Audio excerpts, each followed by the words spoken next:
Aujourd'hui, on va voir 7 choses que l'hypnose ne fait pas sur l'addiction au sucre, parce que c'est super important de connaître aussi les limites d'un outil. Dans toutes les vidéos précédentes, on avait parlé d'énormément de choses finalement. Des mécanismes biologiques aux patterns comportementaux, de l'axe HPA aux croyances identitaires, des grignotages du soir aux souvenirs fondateurs par exemple. Et dans les deux dernières vidéos, on a vu un petit peu ce que l'hypnose faisait en détail. Comment est-ce qu'elle fonctionnait neurologiquement et comment, mécanisme par mécanisme, elle pouvait être efficace pour nous aider à nous libérer efficacement, durablement de l'addiction au sucre et au grignotage. Aujourd'hui, on peut dire que c'est une vidéo un petit peu inhabituelle. On va poser les limites de l'outil pour comprendre que c'est pas de la magie. Il y a aussi plein d'autres choses que parfois on croit parce que c'est les croyances populaires, mais en fait c'est pas ça. En bref, on va parler de ce que je vais jamais vous promettre et de ce que personne ne devrait jamais vous promettre d'ailleurs. C'est important d'avoir une vision qui est objective sur les outils qu'on utilise. Et là, je pense que ça va vous amuser, mais aussi je pense que les personnes qui ont essayé plein de trucs jusqu'à maintenant pour se débarrasser de leur addiction au sucre, c'est valable d'ailleurs pour les autres addictions,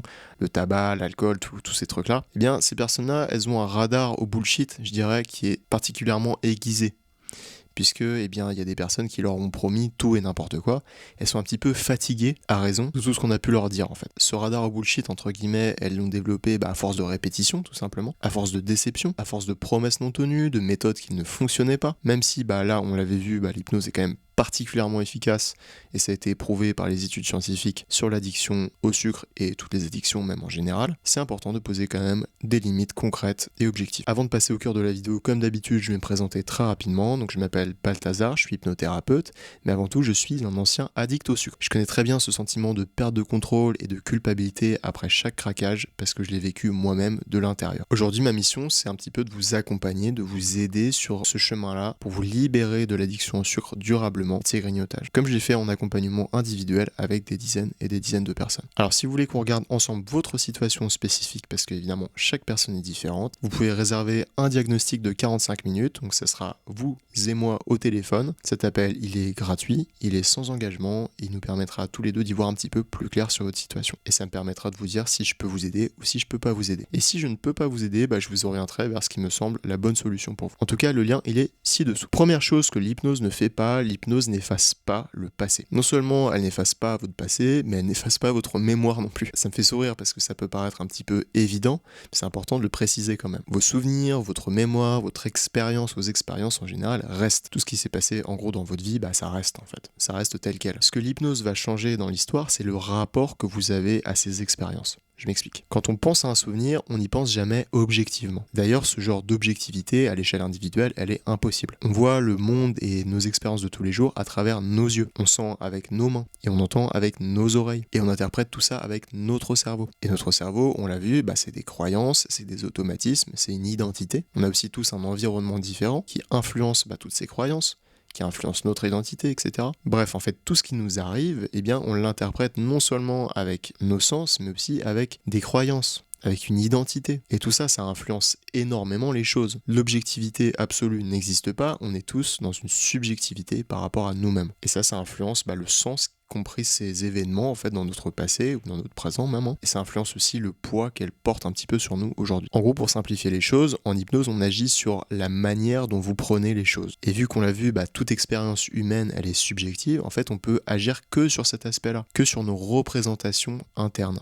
Et ça, c'est pas rien, c'est même énorme en fait. Mais en tout cas, ce n'est pas de l'effacement. Et heureusement d'ailleurs, parce que de toute manière, non seulement c'est pas possible, mais en plus c'est pas souhaitable. Deuxième chose que l'hypnose ne fait pas, l'hypnose ne supprime pas les émotions difficiles. Le stress, il va continuer d'exister dans votre vie, et heureusement d'ailleurs, parce que le stress c'est quelque chose d'important, c'est un outil qu'on a en nous, et je vous réfère à la toute première vidéo que j'avais fait sur la chaîne, notamment, qui expliquait notamment son rôle en fait, qui est crucial, qui est très important. La fatigue aussi, elle va rester dans votre vie, et heureusement d'ailleurs, parce que c'est un indicateur que vous avez besoin de vous reposer, ça semble évident. Les disputes, les deadlines, toutes ces choses-là, alors je vais pas dire qu'elles sont forcément positives, mais ça pour le coup ça ne dépend que de vous. Elle va pas vous anesthésier en fait l'hypnose. Enfin pas dans le contexte de nos séances à nous, peut-être à l'hôpital, on a vu que l'hypnose était très efficace pour anesthésier à l'hôpital, c'est d'ailleurs utilisé, mais ça nous concerne pas du tout. Ce qu'elle va faire l'hypnose en fait pour les émotions, c'est qu'elle va vous aider, comme on le disait à la vidéo précédente, va vous aider en fait à traverser ces émotions, à accepter ces émotions avec plus de sérénité, avec bien-être finalement. Non seulement ça, mais elle va vous aider à traverser ces émotions sans avoir besoin d'une béquille qu'est est le sucre. Et là, c'est vraiment la différence entre subir et traverser. Et dans toute l'histoire, eh bien, les émotions, elles restent. Troisième truc important, l'hypnose, elle ne fonctionne pas contre vous, contre votre volonté en fait. Retenez bien ça, mais je ne peux pas vous forcer à faire quelque chose que vous n'avez pas envie de faire. Si vous n'avez pas envie de changer quelque chose, l'hypnothérapeute n'est pas en capacité de vous forcer à changer cette chose-là. L'état hypnotique, qu'est-ce qu'il fait? Il augmente la réceptivité, mais il ne supprime en aucun cas le libre arbitre. S'il y a une partie de vous pendant l'accompagnement, par exemple,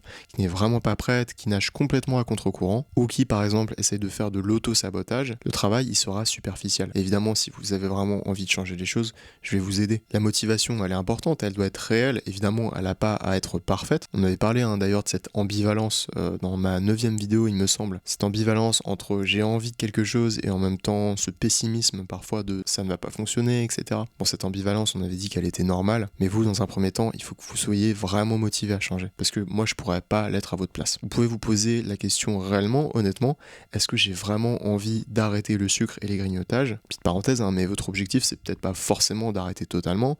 Votre objectif, ça peut être par exemple, est-ce que j'ai vraiment envie de diminuer fortement les grignotages et le sucre? Si c'est ça votre objectif, est-ce que vous le voulez? Oui ou non. Peu importe ce que c'est votre objectif, vous, vis-à-vis de vous, c'est important d'être honnête avec vous-même. Quatrième point super important, l'hypnose ne remplace pas un suivi médical. En fait, si votre addiction au sucre et au grignotage, elle s'inscrit dans un circuit qui est un petit peu plus complexe, du style troubles du comportement alimentaire sévère, dépression majeure, diabète, médication lourde, troubles anxieux importants par exemple, c'est que des exemples, eh bien l'hypnose, elle va être un outil précieux, mais en complément d'un suivi médical ou psychologique, voire psychiatrique. Dans ces cas-là, ce n'est jamais à la place de. Et là, je le dis vraiment super clairement parce que c'est très important. Encore une fois, le rôle de l'hypnothérapeute n'est pas de remplacer le professionnel de santé. C'est de travailler en bonne intelligence, en complémentarité avec eux. Allez, 5e truc, l'hypnose ne produit évidemment pas les mêmes résultats en une séance ou en 6 séances ou en 10 séances par exemple. J'entends parfois ou je vois parfois des praticiens sur le net qui promettent des résultats spectaculaires en une séance. Je sais pas vous, mais moi ça me met pas forcément très à l'aise en fait. Et je dis pas que c'est impossible d'avoir des résultats en une séance, bien au contraire c'est possible, mais de ce que j'ai pu constater personnellement, en ce qui concerne l'addiction au sucre et au grignotage, et vous le savez probablement si vous avez regardé toutes les autres vidéos que j'ai fait à ce sujet, mais parfois ce genre de problème, c'est quand même plus complexe que ça en a l'air. Et traiter tous ces problèmes-là de front en une séance, c'est tout simplement pas possible en fait. Je dis pas que ça va pas marcher pour certaines personnes, mais je dis que dans la majorité des cas, pour vraiment s'adapter à chaque personne et pour que les résultats ils soient vraiment durables, parce que d'après moi c'est ce qui compte le plus dans l'histoire, il faut quand même plus de temps. Il faut plus de temps, plus de suivi. C'est pour ça que moi mon programme complet, il n'est pas construit en une séance, mais en plusieurs séances, parce que c'est important de prendre le temps pour chacun, pour avoir vraiment des bons résultats durables. Et d'après moi, quand vous avez testé tout un tas de choses qui n'ont pas fonctionné, vous méritez maintenant d'avoir quelque chose qui fonctionne et qu'on prenne du temps pour votre problématique, pour vous écouter et d'aller vraiment en profondeur sur ce problème. Allez, 6e chose que je ne vous promettrai pas et que personne ne devrait d'ailleurs vous promettre, c'est que l'hypnose ne fait pas tout le travail à votre place. Ça, on l'entend encore parfois, que les personnes pensent que l'hypnose, c'est une baguette magique et qu'un petit coup de baguette magique comme ça, en une séance d'une demi-heure ou de 60 minutes, ça va faire tout le taf. Sauf que en fait, entre les séances, il y a une vie. Il y a des situations déclencheuses, il y a parfois des moments où les vieux automatismes, ils vont essayer de reprendre le dessus, parce que pendant la séance précédente, on n'a pas tout à fait été au bon endroit par exemple. Il y a des ajustements à faire. Je dis pas que c'est obligatoire, je dis simplement que ça peut arriver. Si vous voulez, le travail en séance, il va ouvrir des portes, il va commencer à résoudre des problèmes, mais parfois, il y a d'autres problèmes qui arrivent en fait. Et ça, on peut pas s'en rendre compte tout de suite. Vous essayez de tester ces nouvelles possibilités et il y a d'autres problèmes qui peuvent parfois se mettre en place. Et il est important de prendre le temps pour traiter ces nouveaux problèmes, faire évoluer les choses. Et c'est de cette manière-là que les résultats derrière, ils sont durables ou ils sont pas durables. Enfin bref, il y a certaines choses que vous allez devoir gérer par vous-même. Il y a certaines situations, X ou Y, où l'hypnothérapeute, il pourra pas forcément vous aider, surtout en fait. L'hypnothérapeute, il est là pour vous accompagner du mieux qu'il peut, pendant les séances et même parfois entre les séances. Enfin, ça c'est de la manière dont je travaille en tout cas. Mais évidemment, moi je peux pas vivre votre vie à votre place et prendre vos décisions à votre place. Et encore heureux. Allez, le dernier point, parce qu'on avait dit que c'était un top 7. L'hypnose, encore une fois, c'est pas une solution magique si les sources de stress, elles restent exactement comme elles sont. Si dans votre vie, il n'y a rien du tout qui change, et ça, franchement, c'est très rare, parce qu'en vérité, souvent le travail en hypnose, il change beaucoup ce qui se passe dans la vie. Positivement, j'entends au niveau personnel et professionnel. Mais ce que je veux dire, c'est que si votre vie, elle est structurellement épuisante, si vous avez par exemple un travail toxique, des collègues toxiques, si vous avez une relation qui vous détruit, si vous avez par exemple un isolement chronique très intense, oui, l'hypnose, elle peut vous aider pour mieux traverser tout ça, elle peut vous aider à vous sentir mieux, à trouver des solutions, à vous accompagner accompagner, bien sûr. N'empêche que s'il n'y a rien du tout qui change derrière au niveau de ces sources de stress, de ces relations toxiques, de cet isolement, eh bien l'hypnose, c'est pas un outil magique non plus. C'est un outil thérapeutique qui a aussi ses limites, c'est logique. Et parfois, c'est vrai que ça fait partie du travail thérapeutique, justement, de voir sa vie de la manière la plus objective possible. Et c'est très souvent qu'en fait, au-delà du sucre et des grignotages, comme on l'a vu parmi toutes les vidéos qu'on a fait jusqu'à maintenant, il y a des raisons émotionnelles.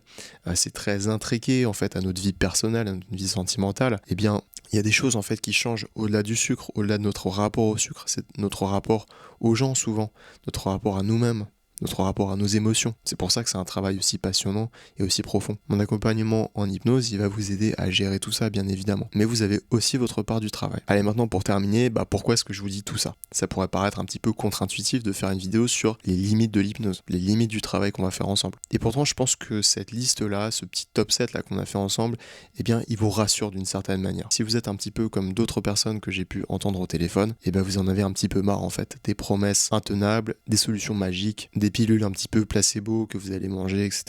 Vous en avez en fait un peu marre. Des personnes qui vont vous dire vous allez arrêter le sucre définitivement en une séance. Des personnes qui vont vous dire ces résultats-là sont parfaitement garantis, etc. Un thérapeute, et ça je me demande si c'est pas même dans la loi, mais il a la promesse d'effort, la promesse d'accompagnement. Il doit promettre de faire le mieux qu'il peut, mais il n'a pas de promesse de résultat. Donc un thérapeute qui vous garantit des résultats, à vérifier, mais il me semble que c'est même pas tout à fait légal en fait. Bref, pour revenir à notre problème, en tout cas je pense que l'honnêteté c'est quelque chose de super important, et c'est important justement de mettre les limites d'un outil. Et c'est aussi ça, vous me dites si je me trompe, mais qui le rend plus crédible. C'est ce qui vous permet aussi d'avoir un petit peu plus confiance et de mieux comprendre les choses et de potentiellement vous lancer sans essayer de vous protéger un petit peu à moitié parce que vous craignez quelque chose. En un mot, vous savez à quoi vous avez affaire. Donc voilà, on a passé un petit peu tout l'article, le top 7 à vous dire un petit peu les limites de l'hypnose. Pour terminer sur du positif, on peut peut-être rappeler un petit peu ce que l'hypnose fait, même si j'ai évidemment parlé de ça abondamment dans notamment les 2 dernières vidéos que j'ai fait sur la chaîne. L'hypnose, elle accède aux couches profonde du cerveau, là où il y a les automatismes, les réflexes et les habitudes, notamment comme les addictions. Elle va venir désancrer des automatismes, des addictions qui se basent sur des milliers de répétitions. Elle est capable de ça. Elle peut aussi, par exemple, installer de nouveaux réflexes de régulation émotionnelle. Elle peut aussi, par exemple, réduire la charge émotionnelle de certaines situations qui déclenchent des envies X ou Y. En accompagnement, on travaille aussi sur vos croyances, même les croyances les plus ancrées. On peut être amené aussi, par exemple, à élargir cette fenêtre de tolérance à l'inconfort dont on avait parlé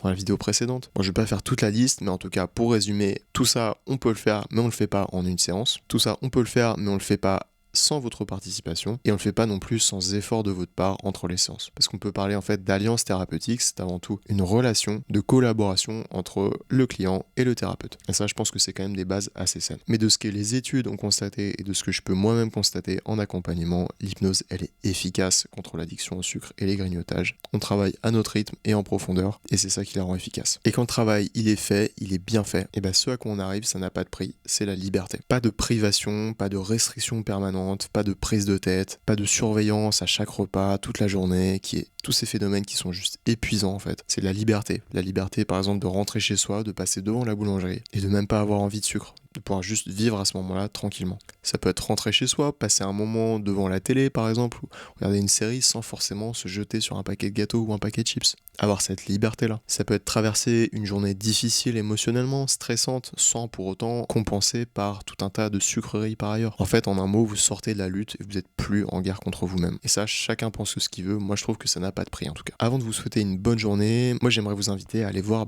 toutes les autres vidéos que j'ai pu poster par rapport à l'addiction au sucre et au grignotage, parce que franchement, elles sont super intéressantes et elles sont toutes un petit peu sur des points, sur des mécanismes, sur des axes différents. Si après avoir visionné cette vidéo, celle d'avant ou celle d'après, si elles sont déjà sorties, eh bien vous vous êtes dit tiens, je me sens concerné, ça me parle. J'ai envie moi aussi de sortir cette addiction au sucre grâce à l'hypnose, parce que j'ai compris que c'était potentiellement quelque chose qui pouvait m'aider. Voilà ce que je vous propose. Une conversation, vous et moi, de 45 minutes au téléphone, pendant laquelle on va faire le point sur votre situation d'aujourd'hui, ce qui se passe pour vous.